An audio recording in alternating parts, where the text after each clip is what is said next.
और जब संविधान बन गया, लागू हो गया इस देश में, और जो पहली संविधान की किताब बनाई गई, जो आज भी भारत के लोकसभा की लाइब्रेरी में मैंने कई मर्तबा उसको देखा, जो लोग आज आकर असदुद्दीन ओवैसी की वफादारी पर शक करते हैं, अरे सुनो कांग्रेस और आरएसएस और भाजपा वालों, जब उस पहली संविधान की किताब लिखी गई, उस किताब में कई बड़े बड़े लोगों की तस्वीर है। राम सीता की फोटो है, लक्ष्मण की फोटो है, उसमें गुरु नानक की फोटो है, उसमें बड़े बड़े इस मुल्क में जिन्होंने तारीख बनाई उनकी तस्वीर है। और आपको मालूम, उस पहली किताब में टीपू सुल्तान की भी फोटो है। टीपू सुल्तान शहीद रहमतुल्लाह अलैह की फोटो है। लिखने वालों ने, संविधान लिखने वालों ने टीपू की फोटो डाली थी, उसमें झांसी की रानी की फोटो है। आज हमसे कहती हैं कि तुम वफादार नहीं हो। अरे उस किताब लिखने वालों ने टीपू की फोटो डाली, तो टीपू सुल्तान मालूम हुआ कि टीपू सुल्तान इस मुल्क से मोहब्बत करने वाला था, जिसने अंग्रेजों की गुलामी को कबूल नहीं किया और शहादत को तस्लीम किया, जिसने अपनी जान को कुर्बान कर दिया इस मुल्क को अंग्रेजों से आजादी दिलाने के लिए। उसने कहा था कि 100 साल की गुलामी से एक दिन की आजादी बेहतर है। तो पहली संविधान की किताब में शहीद टीपू सुल्तान की भी फोटो है। मैं इसलिए समझा कि इस मौके पर बोला जाए। यकीनन ये चुनाव का जलसा है, मगर अगर मैं आज के इस तारीखी दिन इन बातों को नहीं कहूंगा तो मैं अपने आप से इंसाफ नहीं कर पाऊंगा। मेरे अजीज दोस्तों, मेरे बुजुर्गों, मेरी इज्जतदार माँ और बहनों, हमने सुना साबिर भाई की तकरीर को, आपने सुना जाफर हुसैन मेराज की तकरीर को। मुझे अभी आरिफ साहब बता रहे थे कि कांग्रेस के लोग आपके महल्ले में, गली कूचों में फिर फिर कर कह रहे हैं कि मजलिस को वोट देना है तो मत दो वरना भाजपा जीत जाएगी। मैं कांग्रेस के लोगों से कहना चाहूंगा कि कांग्रेसियों, याद रखो, वो दिन चले गए, डराने के दिन चले गए। तुम अगर आकर ये कहोगे कि अगर मजलिस को वोट दोगे तो भाजपा आ जाएगी, तो मुझे वो डायलॉग याद आ रहा है कि सो जाओ वरना गब्बर सिंह आ जाएगा। कांग्रेसियों, ये गब्बर सिंह के बाप का नाम असदुद्दीन ओवैसी है, याद रखो।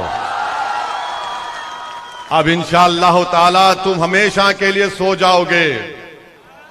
तुम भाजपा का डर हमको मत दिलाओ। इस गली कूचों में माओ ने कहा, जब जाकर कांग्रेसियों ने कहा कि भाजपा आ जाएगी, तो हमारी एक ज़ईफ मां ने कहा कि चल जा यहां से, ओवैसी आएगा, ओवैसी ठहरेगा। तो कांग्रेस के लोगों से कहना चाहूंगा, प्यारे, जबान मत खुलाओ। 27 साल से तुम मोदी की चाय पी रहे हो, उसमें चाय कम है, मलाई दूध ज्यादा होती है।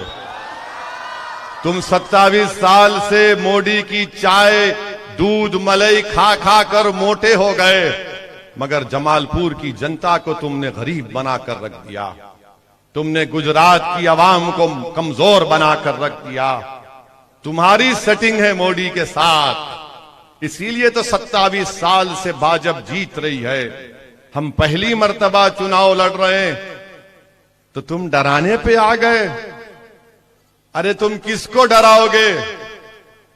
ये चीपावाड़ी है, किसी के बाप से डरने वाली हमारी माएं नहीं है। इनकी तारीख है, जो अपने हाथों से प्रिंटिंग करते हैं। अल्लाह ने उन हाथों में, उन उंगलियों में बड़ा फन दिया है। तुम इनको मत डराओ, तुम अपनी फिक्र करो, तुम अपनी फिक्र करो, क्योंकि भारत की राजनीति से इंशाअल्लाह ताला तुम्हारा नाम मिटने जा रहा है। और 2024 जब आएगा तो कांग्रेस के 24 एमपी भी नहीं जीतेंगे। मेरी बात को याद रखना आप, मेरी वजह से नहीं, क्योंकि ये मोदी के करीब हो चुके हैं। ये आरएसएस की आइडियोलॉजी के करीब हो चुके हैं। ये और नरेंद्र मोदी ने मिलकर ये फैसला कर दिया कि भारत की सियासत से, भारत की राजनीति से अल्पसंख्यक समाज मुसलमान को गायब कर दिया जाए। और इसीलिए गायब कर दिया जा रहा है, गायब कर दिया जा रहा है, आपको कमजोर करके रख दिया जा रहा है। और आज आकर कहती है अगर साबिर को वोट देंगे भाजपा आ जाएगी। अरे साबिर को ही वोट देने से भाजपा को हरा सकेंगे इंशाअल्लाह ताला। अगर आज जमालपुर से अगर कोई बीजेपी को हरा सकता है तो उसका नाम मजलिस इत्तेहादुल मुस्लिमीन है। अगर आज किसी पार्टी का मुकाबला है जमालपुर से तो भाजपा का और मजलिस का है। अगर आज मुकाबला हो रहा है यहां पर ओवैसी और मोदी का मुकाबला हो रहा है, मैं जमालपुर की जनता के सामने खड़े होकर आपके सामने हाथ फैलाकर इल्तिजा कर रहा हूं, मेरी इज्जत अब आपके हवाले है। आप किसको कामयाब करेंगे? क्या आप अपने भाई को, अपने बेटे को मोदी के सामने रुसवा करेंगे या उसको कामयाब करेंगे? ये आपको फैसला करना है 5 दिसंबर के दिन। हम पर इल्जाम लगाते हैं कि हमारे लड़ने से बीजेपी को फायदा होता है। अरे हमने 13-14 सीट पर ऐलान किया था। बापू नगर में हमारे कैंडिडेट के लिए मैंने जाकर तकरीर की, इससे बड़ा मजमा था। मैंने बापू नगर की जनता से इजाजत ली और कहा कि क्या आप वादा कर रहे हैं कि आप इसको वोट डालेंगे तो मैं इसको फूल का हार पिनाऊं। उस जनता को सलाम जिन्होंने मोहब्बत से कहा कि पिनाओ ओवैसी इसको, हम इसको वोट डालेंगे। मगर किसी को नहीं मालूम था कि वो जमीर फरोश निकलेगा। वो चंद पैसों के लिए अपना जमीर बेचकर कांग्रेस की गुलामी को कबूल कर लिया और वहां पर उनकी गोद में बैठ गया। अब 13 कैंडिडेट हैं तो गुजरात में 182 कैंडिडेट में 13 मजलिस लड़ रही है। कितने बाकी है? कितने बाकी है? अरे चीपा बरादरी का तो हिसाब दिमाग में ऐसा चलता है सब चीज में। बोलो 169 बाकी है। अरे कांग्रेसियों 169 जीत जाओ, सरकार बना लो, मामला खत्म। चलो 13 पे अगर बात हो गई मान लेता हूं, जो नहीं होगी कभी नहीं होगी, मगर चलो 169 जीतो ना, नहीं साबिर के पीछे पड़ेंगे, साबिर के पीछे पड़ेंगे। अरे साबिर की उम्र हो गई यार, साबिर की दरियाफ्ती क्यों कर रहे तुम अभी? साबिर भाई माशाल्लाह से उनके बेटों की शादी हो गई, उनकी दरियाफ्ती। साबिर साबिर साबिर, याद रखो ये साबिर भी है और जब साबिर पलटेगा तो तुमको मालूम होगा इसका और एक रंग भी है। साबिर के पीछे 169 है, लड़ो ना। अच्छा इनका नेता कहां है? कांग्रेस का नेता जो आजकल बाबा बने हुए हैं। जंग गुजरात में हो रही है ना, इसीलिए मैं आपके गली कूचों में फिर रहा हूं, आपको वोट देने की अपील कर रहा हूं, आपकी मां और बहनों से मिल रहा हूं, आपको बता रहा हूं कि यहां से भाजपा की कामयाबी करो कि मजलिस को वोट दीजिए। यहां फिर रहा हूं, मैं गलियों में हूं, कभी यहां हूं तो कल परसों सूरत जाऊंगा, फिर मुख्तलिफ जगह पर जाऊं। पर इनका नेता कहां है? मध्य प्रदेश में पैदल चल रहा है रोड पर। अरे कांग्रेसियों जरा उसको तो पकड़ के लाओ। चुनाव यहां हो रहा है, जंग का मैदान ये है, वो प्यारा पैदल चल रहा है। अब आप बताइए ये क्या सीरियस है इलेक्शन में? सीरियस है इलेक्शन में? कौन मिला हुआ है फिर? किसकी सेटिंग हो गई? अच्छा दूसरी बात, इनका नेता जो आजकल पैदल फिर रहा है पूरे भारत में, अमेठी की सीट क्यों हार गया? अपने आबो अजदाद की सीट, पूर्वजों की सीट हार गया। स्मृति ईरानी वो भी गुजरात से राज्यसभा की एमपी थी, उनके खिलाफ हार गया। मैं नहीं लड़ा, मजलिस नहीं थी, कैसे हार गए तुम? बताओ कांग्रेसियों, कैसे तुम्हारा हीरो हार गया? वो नहीं बोलेंगे। भारत में 2019 के लोकसभा के चुनाव में गुजरात में जितनी पार्लियामेंट की सीटें हैं 14 में और 19 में पूरी भाजपा जीत गई।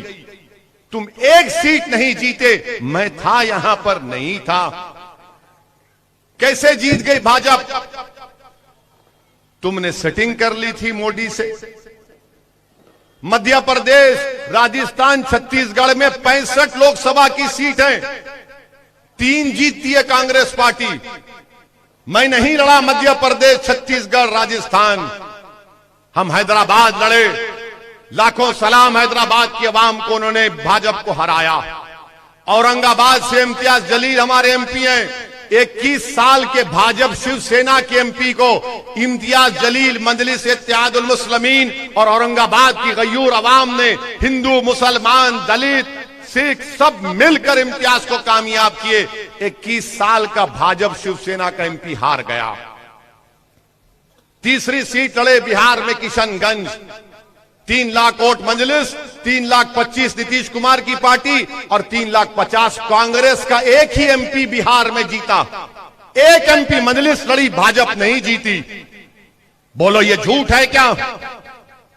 उत्तर प्रदेश में 400 सीट पर कांग्रेस लड़कर 2 जीतती है। बताओ फिर तुम्हारी वजह से भाजपा जीत रही है। मगर इनको सिर्फ खौफ किससे? ओवैसी से खौफ। क्योंकि क्यों खौफ है बता रहा हूं। मुझसे खौफ नहीं है, मेरी जात से नहीं है, आपसे खौफ है कि अगर एक बार ये लोगों, इन जनता को, इस आवाम को अपनी ताकत का अंदाजा हो जाएगा, एक बार ये जाग जाएंगे, एक बार इनको अपनी पसीने की कीमत मालूम हो जाएगी, एक बार अगर उनको अपने आंसुओं की अहमियत जान जाएंगे तो फिर हमेशा के लिए कांग्रेस खत्म हो जाएगी। इसीलिए इल्जाम लगाते हैं मुझ पर, इसीलिए मुझ पर इल्जाम लगाते हैं। मुझे कोई परवाह नहीं, इल्जाम लगाओ, क्योंकि जो सच्चाई के रास्ते पर चलते हैं, रब्बे करीम ने फरमा दिया, वो जालिमों के, झूठों के इल्जाम की परवाह नहीं करते। तुम लगाओ इल्जाम, मुझे परवाह नहीं, मगर आपको बाखबर कर रहा हूं, मैं जब तक जिंदा रहूंगा गुजरात को आया हूं, आता रहूंगा। मैं आपसे वादा कर रहा हूं, मैं हमेशा गुजरात को आता रहूंगा। बल्कि मैं आपके दरमियान में खड़े होकर कह रहा हूं, जमालपुर से आप साबिर को कामयाब करिए। साबिर नाम का एमएलए होगा, असल एमएलए असदुद्दीन ओवैसी होगा जमालपुर का। मैं जिम्मेदारी लेता हूं जमालपुर की विकास की, यहां के डेवलपमेंट के काम की, यहां के एक एक आदमी के काम की। और साबिर भाई जानते हैं कि असदुद्दीन ओवैसी अगर किसी के पीछे पड़ जाता है, साबिर भाई देख चुके हैं पिछले 1.5-2 महीने से मैं कैसा पीछे पड़ता हूं लोगों के। मैं आपसे वादा कर रहा हूं, जिम्मेदारी मेरी होगी। एक मर्तबा आप इस दीवाने पर यकीन करिए। कब तक आप कांग्रेस को वोट डालेंगे? 27 साल से आप डाल रहे हैं। क्या हासिल हुआ आपको? कुछ हासिल नहीं हुआ आपको मेरी इज्जतदार मां और बहनों। साबिर काबुली वाला तो आपका है, आपका बेटा है, आपका भाई है। साबिर काबुली वाला को आप ही ने कामयाब किया था, अब दोबारा आपको कामयाब करना है। कोई आकर पूछेगा ओवैसी, साबिर को हमने उस वक्त कामयाब किया था और अगर अब कामयाब करेंगे तो फर्क क्या है? फर्क ये है कि जब साबिर उस वक्त कामयाब हुए थे वो कांग्रेस में थे, अब जब कामयाब होंगे तो साबिर कांग्रेस का नहीं आपका एमएलए होगा, गरीबों का एमएलए होगा, मजलूमों का एमएलए होगा। और उसकी जबान पर कांग्रेस का ताला नहीं होगा, उसकी जबान पर आपकी तकालीफ होंगी। वो गुजरात की विधानसभा में जाएगा तो लड़ेगा आपके लिए। वो सिर्फ जमालपुर के लिए नहीं लड़ेगा, पूरे गुजरात के गरीब और मजलूम अवाम को उम्मीद दिलाएगा कि अब हम तुम्हारी आवाज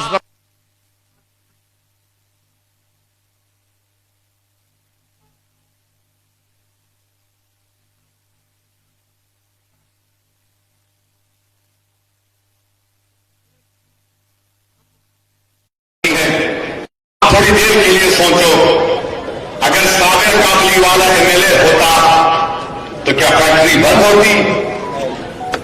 और अगर फैक्ट्री बंद हुई तो कांग्रेस का एमएलए क्या कर रहा है?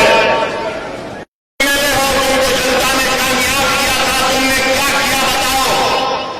तुमने फैक्ट्री खोलने के लिए किया, 1.5 लाख के करीब लोग आज बेरोजगार हो गए। मैं जानता हूं आपकी तकालीफ को कि लोग मखरूज हो गए। हमारी मां और बहनों ने अपना जेवर बेच दिया अपने घर को चलाने के लिए। इसका जिम्मेदार ये कांग्रेस का एमएलए है, ये कांग्रेस पार्टी है। ये इनकी जिम्मेदारी थी कि इन फैक्ट्रियों को खुलाते। साबिर एमएलए नहीं है, मगर साबिर कोशिश कर रहा है कि जल्द से जल्द एसटीपी प्लांट खुल जाए, ताकि वो जो फैक्ट्रियों की मशीन है उनको संग लग चुका है, नहीं मालूम कितनी मशीन काम करेगी नहीं करेगी। कंप्यूटर है, कलरिंग है, क्या क्या उसमें खराब हो गया किसी को नहीं मालूम। मैं आप तमाम से वादा कर रहा हूं, आप इंशाअल्लाह ताला ये फैक्ट्रियां खुलाने का मसला कोई सियासी मसला नहीं है, यह आपकी जिंदगी का मसला है। और जल्द से जल्द इंशाअल्लाह ताला असदुद्दीन ओवैसी आपसे वादा कर रहा है कि जल्द से जल्द इंशाअल्लाह ताला उन फैक्ट्रियों को हम खुलाएंगे इंशाअल्लाह ताला। आप यकीन करिए मेरी इस बात का, मैं तारीख नहीं दूंगा, क्योंकि आप बोलेंगे ओवैसी तुमने तारीख दी और फिर कुछ नहीं हुआ। मैं आपको यकीन दिला रहा हूं, तयकीन दे रहा हूं, वादा कर रहा हूं कि जल्द से जल्द वो फैक्ट्रियां चालू होंगी। वो एसटीपी का प्लांट जो 35 MLD पर है, वो इंशाअल्लाह जल्द से जल्द शुरू होगा, ताकि वो पानी जो निकलेगा फैक्ट्रियों से एसटीपी में जाएगा, साफ होगा और चालू होंगी इंशाअल्लाह ताला। और जब तुम्हारी फैक्ट्री चालू होगी, मैं तुम्हारी फैक्ट्री में आकर तुम्हारे हाथ से मिठाई खाऊंगा इंशाअल्लाह ताला। मैं आपसे वादा कर रहा हूं। मेरे अजीज दोस्तों और बुजुर्गों, ये जमालपुर में हम देखते हैं स्कूल नहीं है। मैं दौरा किया हूं बहरामपुरा वार्ड में, आज आप यहां पर आपके इलाके में दौरा किया हूं। यहां पर चलने के लिए रोड तो छोड़िए, पत्थर भी हिलते हैं, यहां पर पत्थर भी हिलते हैं। ये कांग्रेसियों को दिखता नहीं है पत्थर हिल रहे, मगर बोलेंगे ओवैसी को वोट मत दो, भाजपा आ जाएगी। अरे वो पत्थर तो सही करा सकता था। नहीं, वो गाना याद आ रहा है कि कोई पत्थर से ना मारे मेरे दीवाने को। अरे पत्थर हिल रहे हैं। हमारे घर की माए बोल रहे, ए देख कर आओ पत्थर हिलता है इधर।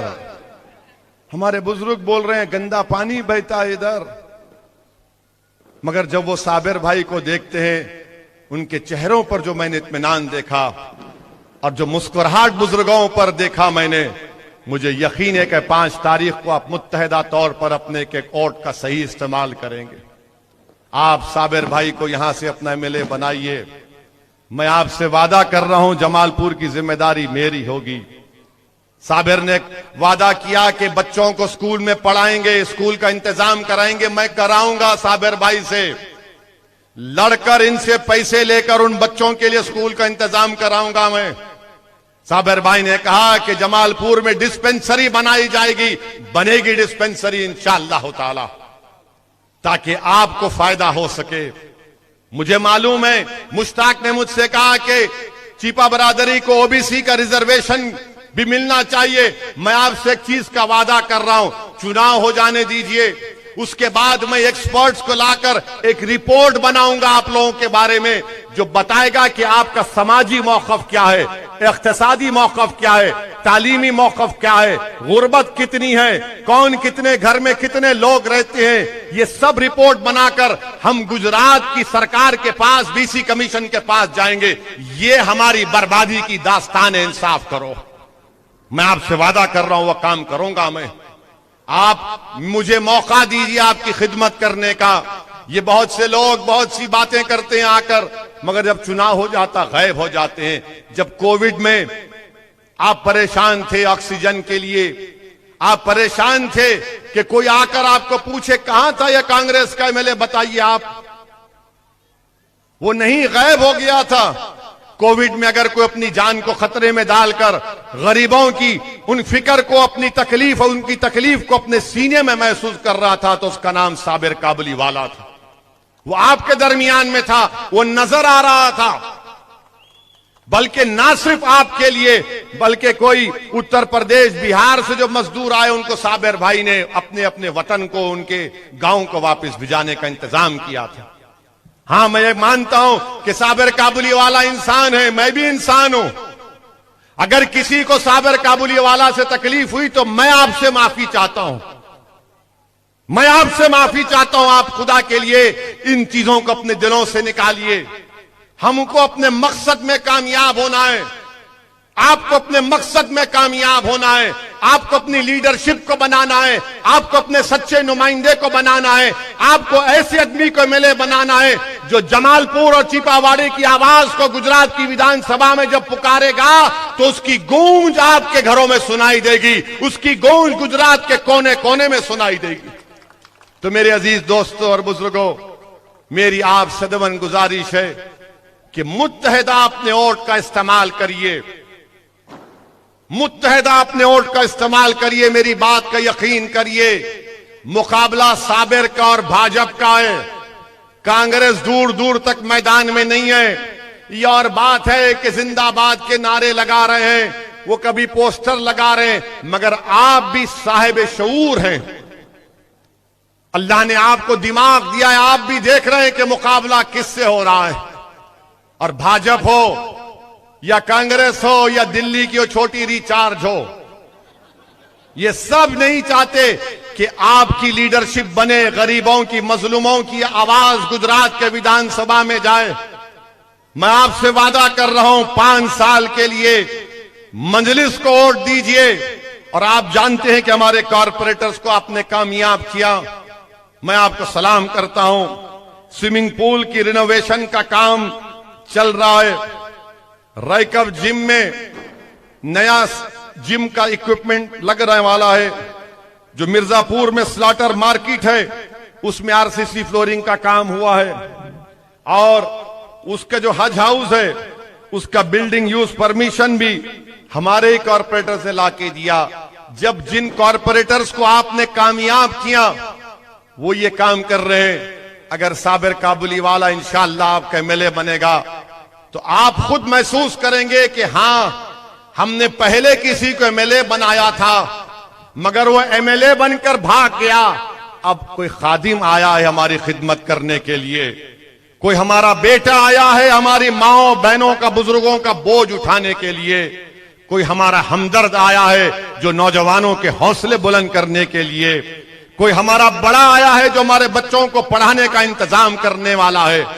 तो मेरे अजीज दोस्तों और बुजुर्गों, मेरी आपसे अपील है कि 5 दिसंबर के दिन बिला खौफ और कोई दिमाग में कोई चीज को मत रखिए और बेखौफ होकर आप मजलिस का साथ दीजिए।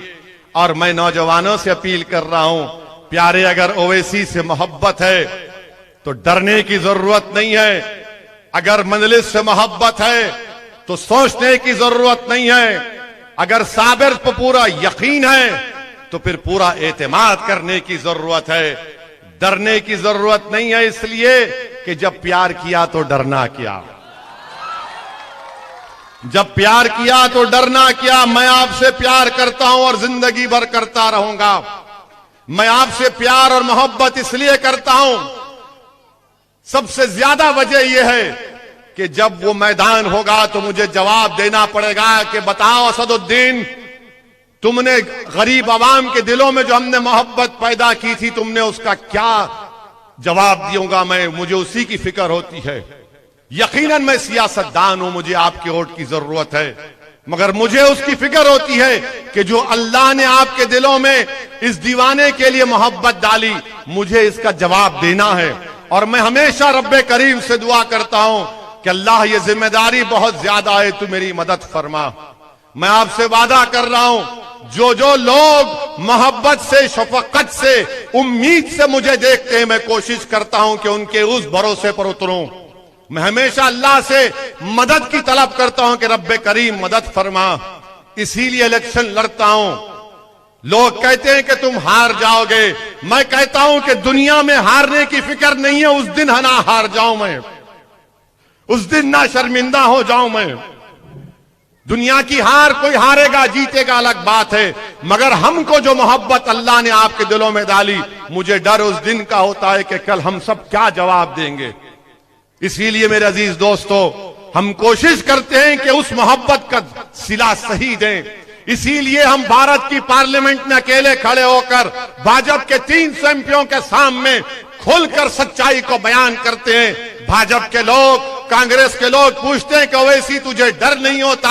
मैं कहता हूं कि मुझे डर नहीं होता इंसानों से, मुझे डर होता है इंसानों के खालिक से। इसीलिए मैं सच्चाई को बयान करने की कोशिश करता हूं। मेरी इज्जतदार मां और बहनों, मैं आपसे कह रहा हूं, ये लड़ाई में आपको अपना हक अदा करना है। जिस तरह बल्दिया के इलेक्शन में आपने निकलकर मंजलिस के कॉर्पोरेटरों को कामयाब किया, इसी तरह आज आपको अपने बेटे को साबिर के सर पर आपने हाथ रख दिया। आपको साबिर को कामयाब करना है। साबिर को नहीं बल्कि अपने आप को कामयाब करना है। अपने आप को नहीं बल्कि गुजरात के गरीब और मजलूम अवाम जो नजरें तक रही हैं कि कौन है जो गुजरात की विधानसभा में जाकर गरीब और मजलूमों की कमजोरियों और उनके जुल्म की दास्तान को बयान करेगा, आपको उनके लिए भी सोचना है। ये जमालपुर का इलेक्शन जरूर है, मगर पूरे गुजरात के गरीब और मजलूम अवाम आपकी तरफ देख रहे हैं कि जमालपुर वालों, चिपावाड़ी और तमाम बहरामपुरा की जनता, तुम साबिर को कामयाब करो ताकि वो हमारी आवाज को गुजरात की विधानसभा में उठाए। वो बिल्किस नजरें उठाकर तुमसे पूछ रही है कि मेरी इस्मत लूट गई, मेरी बेटी मर गई, मेरे इज्जत लूटने वालों को, मेरी बेटी को मारने वालों को छोड़ दिया गया, कौन है जो मेरे इंसाफ के लिए लड़ेगा? वो नरोडा पाटिया के मरने वाले ये देख रहे हैं कि जिसने उनका कत्ल किया आज वो मोदी के नाम पर वोट का मुतालबा कर रहा है। याद रखो, सिर्फ जज्बाती तकारीर से कुछ नहीं होता, एहतजाज रोड पर निकलने से कुछ नहीं होता, नारे लगाने से कुछ नहीं होता। अगर कुछ होगा तो जमहूरियत में गुजरात की विधानसभा में होगा। भाजपा कहती है यूनिफॉर्म सिविल कोड लाया जाएगा। यूनिफॉर्म सिविल कोड क्या होगा कि हमारे चेहरों पर दाढ़ी, हमारी टोपी हमारा कल्चर है, हमारे मदरसे हमारी कल्चर है, हमारा बुर्का, हमारा हिजाब, हमारे जिंदगी का रहन सहन हमारा कल्चर है।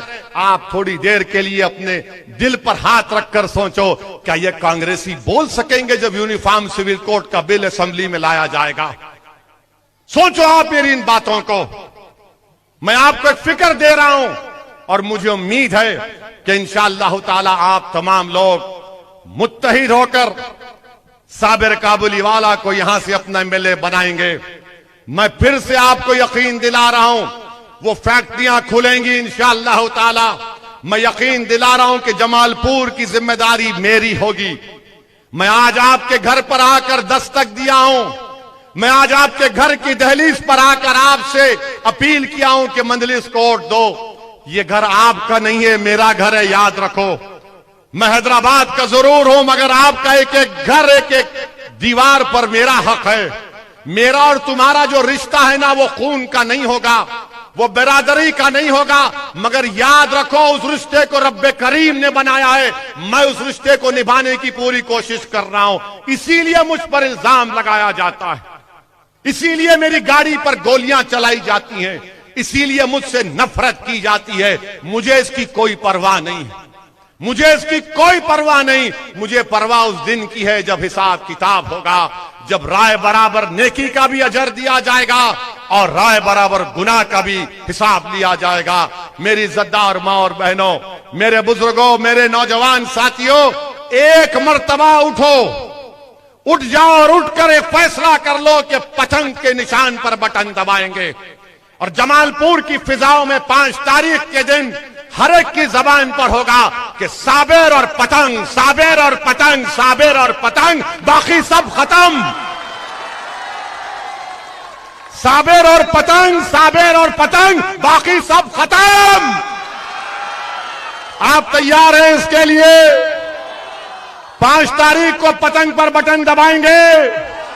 जरा हाथ उठाकर बोलिए, हाथ उठाकर बोलिए, शर्माइए मत, डरिए मत।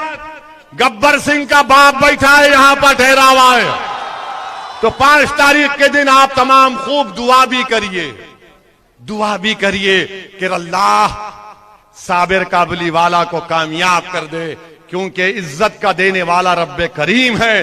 दिलों को मोड़ने वाला रब्बे करीम है। मेरी आप तमाम से अपील है कि 5 तारीख को मुत्तहिदा अपने के कोर्ट का इस्तेमाल मजलिस के लिए कीजिए, अपनी लीडरशिप को पैदा कीजिए ताकि आपकी आवाज गरीब और मजलूमों की रब्बे करीम है। मेरी आप तमाम से अपील है कि 5 तारीख को मुत्तहिदा अपने के कोर्ट का इस्तेमाल मजलिस के लिए कीजिए, अपनी लीडरशिप को पैदा कीजिए ताकि आपकी आवाज गरीब और मजलूमों की आवाज। और जब संविधान बन गया, लागू हो गया इस देश में, और जो पहली संविधान की किताब बनाई गई जो आज भी भारत के लोकसभा की लाइब्रेरी में मैंने कई मर्तबा उसको देखा, जो लोग आज आकर असदुद्दीन ओवैसी की वफादारी पर शक करते हैं, अरे सुनो कांग्रेस और आरएसएस और भाजपा वालों, जब वो पहली संविधान की किताब लिखी गई, उस किताब में कई बड़े बड़े लोगों की तस्वीर है। राम सीता की फोटो है, लक्ष्मण की फोटो है, उसमें गुरु नानक की फोटो है, उसमें बड़े बड़े इस मुल्क में जिन्होंने तारीख बनाई उनकी तस्वीर है। और आपको मालूम, उस पहली किताब में टीपू सुल्तान की भी फोटो है। टीपू सुल्तान शहीद रहमतुल्लाह अलैह की फोटो है।